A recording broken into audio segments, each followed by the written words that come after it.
Chegou a hora de mais um Coletiva Tendências, um programa com o apoio de WTAG. Resultados reais, Digital First.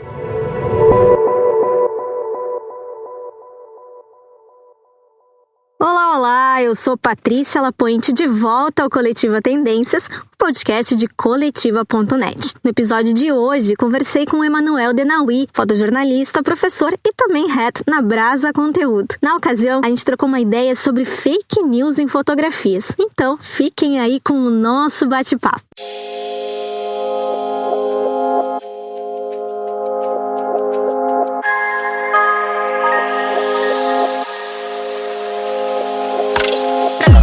Conversa, então, eu vou te pedir para resumir um pouco da tua trajetória profissional antes da gente entrar de fato na temática de hoje. Bom, eu sou jornalista formado, né, do IPA com gestão de comunicação, né? Estou agora tentando concluir o mestrado. Acho que devido às circunstâncias atuais a gente vai ter um pouquinho de atraso na questão, mas em princípio trabalho como fotógrafo há quase 10 anos, né, no mercado, hoje atuando mais na parte corporativa e publicitária, mas com a veia do fotojornalismo sempre presente, sempre atendendo agências e a conteúdos quando necessário, né. Também tenho atuado como head na Brasa Conteúdo, como mesmo comentou aí, e sou professor na Escola Fluxo, né, uma escola bem conhecida aqui da região de Porto Alegre, né, e que tem vários, lá pelo menos nós temos vários cursos voltados desde o ensino básico até o ensino avançado da fotografia, né, e passando algumas coisas, passando um pouquinho em torno também do cinema e das artes visuais como um todo. Bom, então vamos para o nosso assunto de hoje. O termo fake news já faz parte do vocabulário da sociedade no geral, mas isso normalmente diz respeito a textos que se passam por notícias verdadeiras. Mas e no fotojornalismo, como é que isso pode acontecer? Olha, isso pode acontecer de diversas maneiras, né? Eu acho que a principal maneira que tem sido aplicado a fake news como uma imagem, né, que vai gerar uma polêmica e que vai ser compartilhada é quando ela é desvirtuada do contexto que ela está.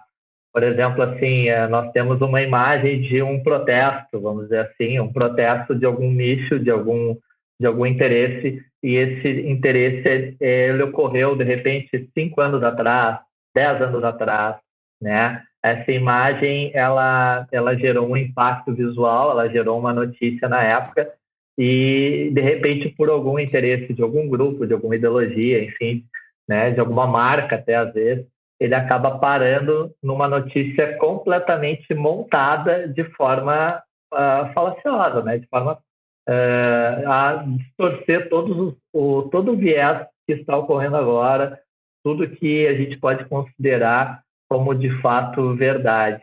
Então, a gente percebe muito que vem acontecendo isso, e cada vez mais a gente tem que se policiar, né, na hora de repostar alguma coisa, na hora de poder compartilhar um ideal, uma defesa de algum ponto específico. A gente precisa ter um pouquinho de cuidado, porque hoje cada vez mais crescem esses canais, né, do falso e do verdadeiro, né, o que é falso que foi dito, o que é verdadeiro que foi dito, e ainda mais em questão de imagens, né, a gente vê políticos abraçando pessoas que nunca abraçaram, né, a gente vê cartazes dizendo coisas que nunca foram ditas, né, a gente vê, inclusive, montagens perfeitas, né, de situações onde tu tem um aglomerado de pessoas e esse aglomerado ele é multiplicado ou é reduzido propositalmente, né? Então, infelizmente, a facilidade da técnica digital, da fotografia digital, veio para um bem,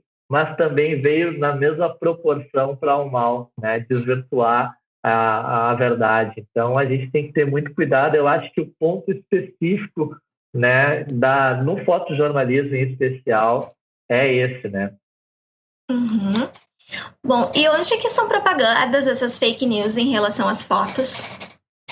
Olha, apesar de ter um grande controle, eu cheguei inclusive a receber e-mails diretamente, tanto de Instagram quanto de Facebook, relacionando essa questão, né, preocupados com essa questão, e inclusive notícias que estão sendo divulgadas através dessas redes estão sofrendo bloqueios, né? Então as contas estão sendo bloqueadas por um dia, às vezes por mais tempo, né?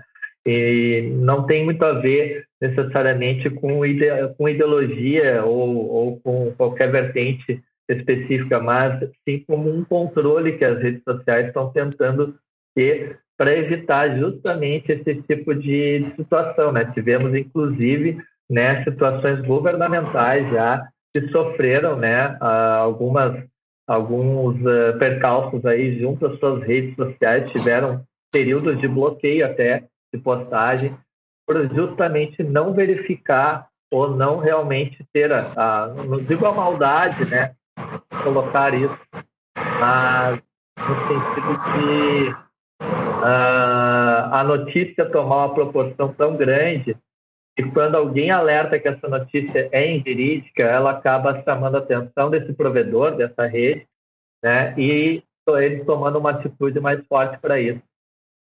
Uhum.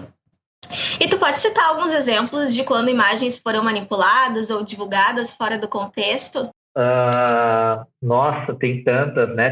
Tem várias, né? Teve cartazes presidenciáveis, né? Que a gente já teve, que ele simplesmente mostrava em lives alguma mensagem e essa mensagem acabava sendo desvirtuada, sendo dado um print, né? Eu tinha separado aqui até uma que saiu recentemente, agora dia 13, onde diz que o presidente da Embratur publicou um vídeo montagem com o presidente Bolsonaro, né?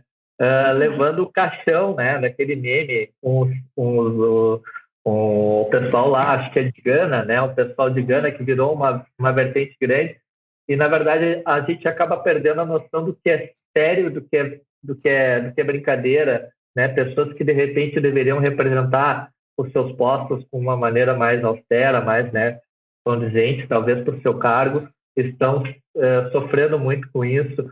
Teve também, eu não sei se eu separei aqui também, uma outra montagem que, na verdade, assinaram o material do grupo do G1, como se fosse uma notícia do G1 publicada com endereço de notícia do G1, com um repórter da Folha de São Paulo assinando pela G1. Nossa. E uma foto antiga de mais ou menos 2010, né?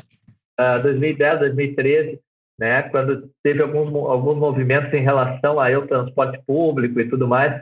Essa também foi uma notícia que reverberou recentemente, que acabou virando aí um grande problema, vamos dizer assim, né, para as pessoas, porque elas acabam compartilhando e isso acaba gerando uma discussão, brigas, distorções tais que a gente acaba eu pelo menos fico muito preocupado em compartilhar o que for agora, sem realmente tentar verificar. Eu já caí em fake news, eu acho que muitos jornalistas também já caíram, mas está cada vez mais difícil a gente conseguir encontrar esse ponto, né, da verdade e da seriedade da notícia, né? Uhum. Bom, falando então em precaução, como é que uma empresa jornalística pode se precaver de cometer esse tipo de erro, visto que muitas imagens são de agências, por exemplo? Na verdade, o que acaba acontecendo quando a imagem é da agência é um reaproveitamento dessa imagem numa notícia de um canal geralmente pequeno. Dificilmente a gente vê isso em canais grandes, em canais mais sérios, né, em grandes plataformas, né.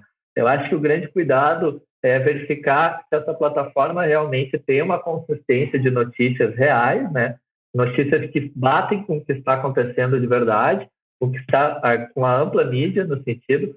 E, obviamente, tem pessoas que fogem da ampla mídia, que buscam um meio alternativo, né, de informação. Essas, então, tem que ter um cuidado ainda redobrado, porque elas não têm como garantir absolutamente nada em relação a isso, né? Então, é um paradoxo meio complicado da gente colocar. Mas, se eu fosse ter algum cuidado, pelo menos em específico com imagens, né, tem uma ferramenta muito interessante do Google que a gente pode usar, que é jogar essa imagem para dentro do Google e ele geralmente faz uma varredura mostrando se essa imagem está sendo replicada no mundo de alguma forma com alguma outra notícia em relação a alguma chamada diferente. Se essas chamadas não baterem, provavelmente essa imagem atrelada a essa notícia pode estar distorcendo a verdade. Então, é uma maneira que a gente tem de conseguir ter um pouquinho mais de garantia daquilo que a gente vai compartilhar, né, ou repostar, né? Eu tinha aqui um dado que uma notícia gerou mais de 910 mil compartilhamentos. Aqui, ó, 865 mmil compartilhamentos sobre o primeiro turno das eleições, né, de 2018, que foi absurdo, né? Acho que foi o ápice do estresse de informações, né, e de cuidado que a gente tinha que ter com essas informações, né? Por mais que algumas coisas parecessem absurdas, elas eram verdadeiras, e por mais que elas parecessem reais, elas eram falsas. Então a gente tem que ter muito cuidado mesmo. Eu acho que um cuidado com a imagem em específico pode ser feito através dessa dica do Google, com certeza. Falando agora do profissional que retrata estes momentos, como protestos, por exemplo, quais são os cuidados que os fotojornalistas devem ter? Num momento como esse do Covid, por exemplo, ou de uma maneira geral, tu diz? Por exemplo, em relação a protestos, em relação a grandes manifestações, enfim, grandes acontecimentos, para retratar o que está acontecendo e para não, vamos dizer assim, dar a entender algo que realmente não é. Eu acho que todo fotojornalista, ele se reporta a alguma mídia, né? Independentemente de quando ele está fotografando de uma maneira freelancer, né? Vamos dizer assim, né? Buscando somente emplacar uma foto independente da mídia, né?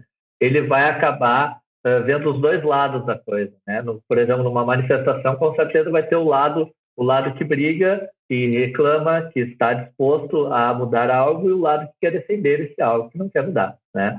Então, a gente vai ter os dois viés. Então, se tu está seguindo uma vertente editorial, né, tu com certeza já vai ser pautado para receber aquela informação e dar aquela informação que é necessária. Mas ele sempre vai ter o viés dos dois lados para poder contar. Eu acho que ele nunca deve deixar esse princípio do jornalismo de lado, né? Ele tentar encontrar dos dois lados uma verdade de forma a montar essa imagem, a conduzir o olhar dessa imagem para essas duas verdades, porque o princípio básico do jornalismo é esse, apesar que a gente sabe que toda linha editorial vai tangir ou para um lado favorável ou para um lado desfavorável.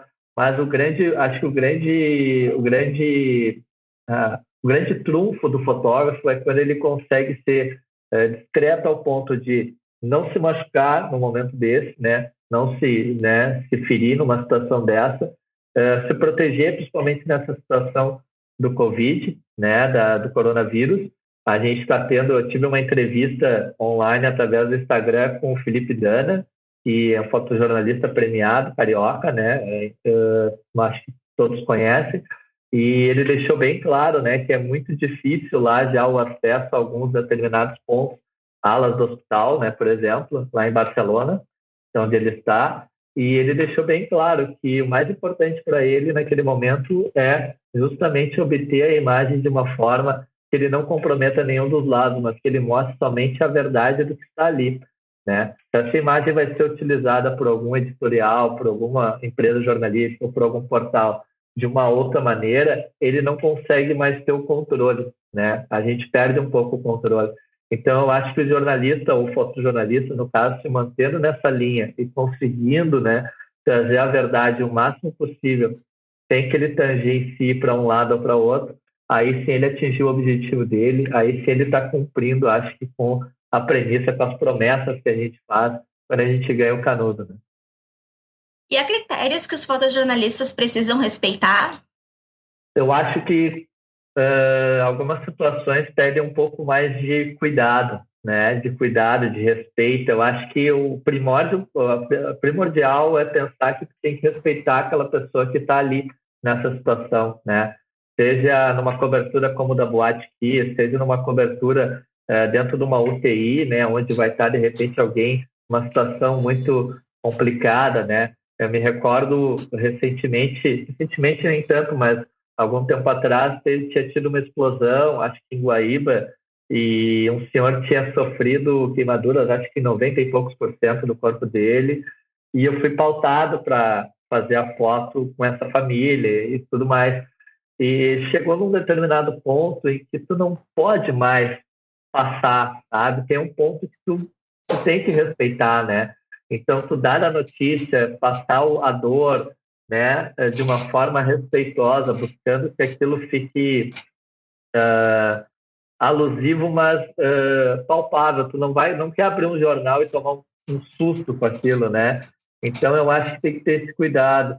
E sempre procurar através do olhar das pessoas. Eu acho que o olhar das pessoas diz muito se elas estão dispostas ou não àquilo, né? Se elas de fato querem ou não realmente se expor àquilo, né?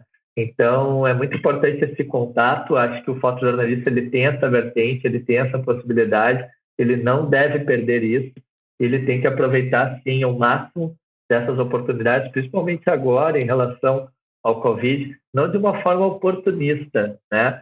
Mas de uma forma de relato, né? Puxar a essência do jornalismo como relato do fato em si, né? Eu acho que essa é acho que eu estaria batendo na mesma tecla, mas eu prefiro bater na mesma tecla, que é essa conquista, esse alcance que o fotógrafo tem, é o prêmio que ele pode receber por ter feito aquela pauta, ter respeitado aquelas pessoas, né, ter contado aquela história sem tornar aquilo de uma forma degradante ou humilhante ou usar de sensacionalismo, vamos dizer assim, né, para obter likes ou views, enfim, né.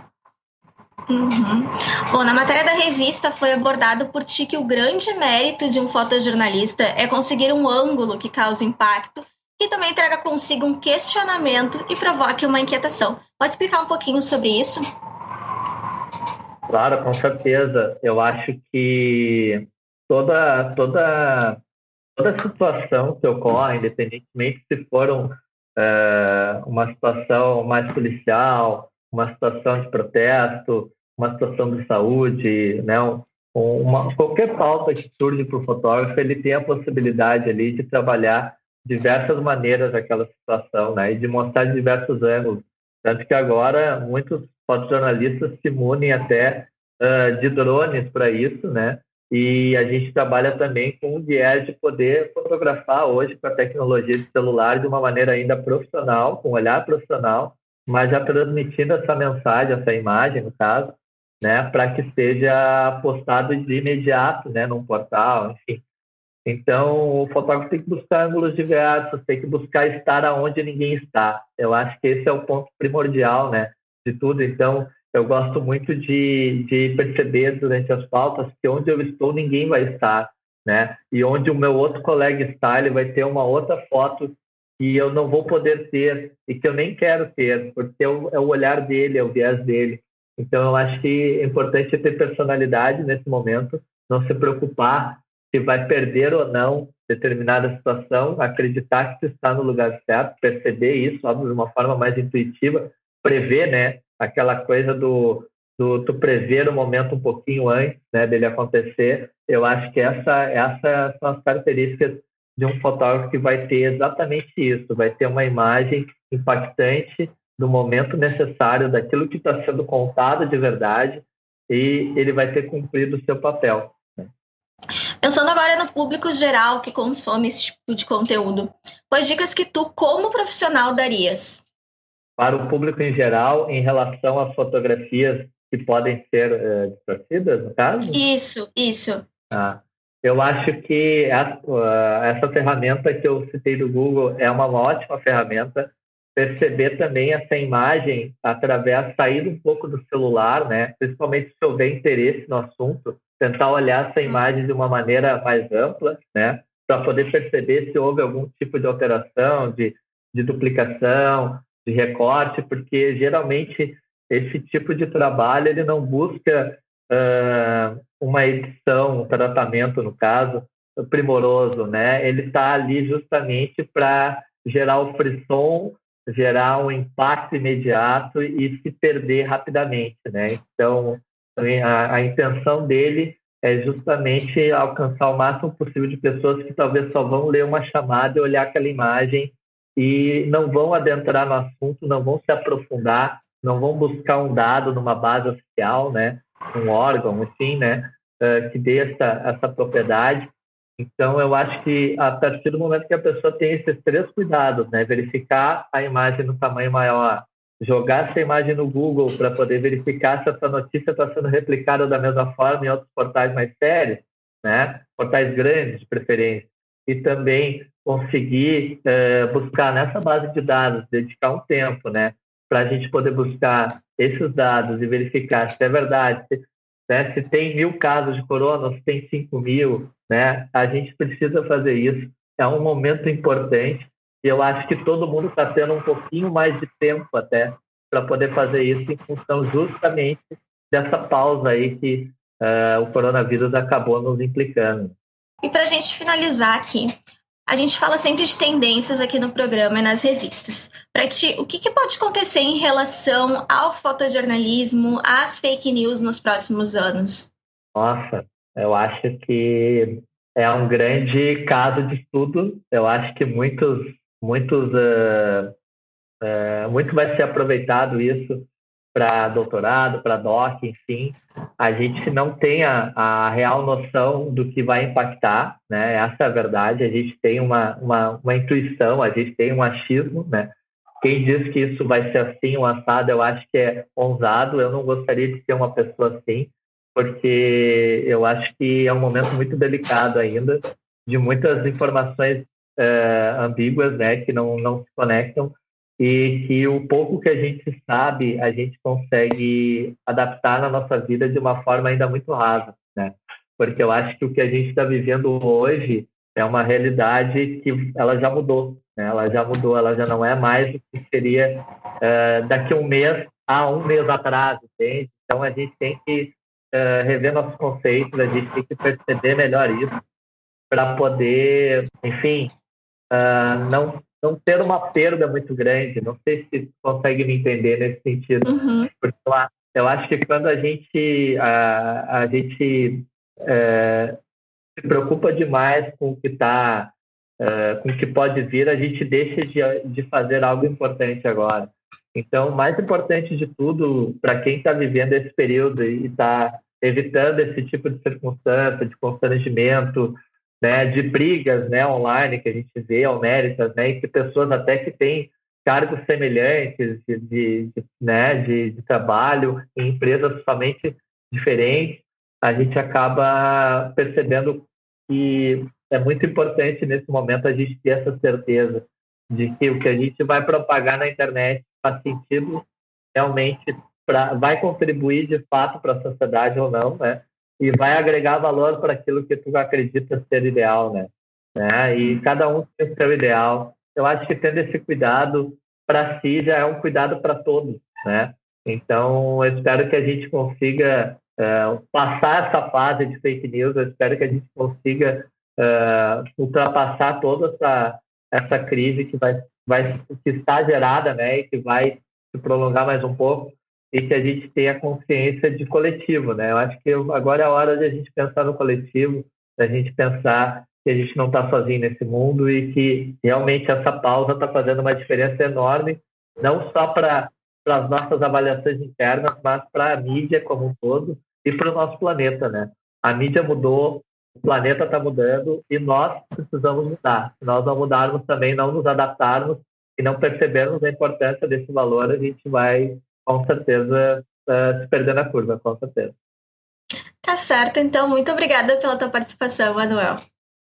Obrigado por terem me convidado, espero ter colaborado, fico à disposição aí para quem quiser conversar também, online, né, no Instagram ou no Facebook, e obrigado mesmo pelo convite, tá? Muito bom mesmo. Então tá, tchauzinho. Bom trabalho aí, obrigado. Obrigada. Bom, gente, este foi mais um Coletiva Tendências. Elogios, críticas e também sugestões vocês podem mandar pelo e-mail tendências@coletiva.com.br, além de acessarem as nossas redes sociais pelo @Coletiva Tendências. Eu fico por aqui, até uma próxima. Tchau, tchau!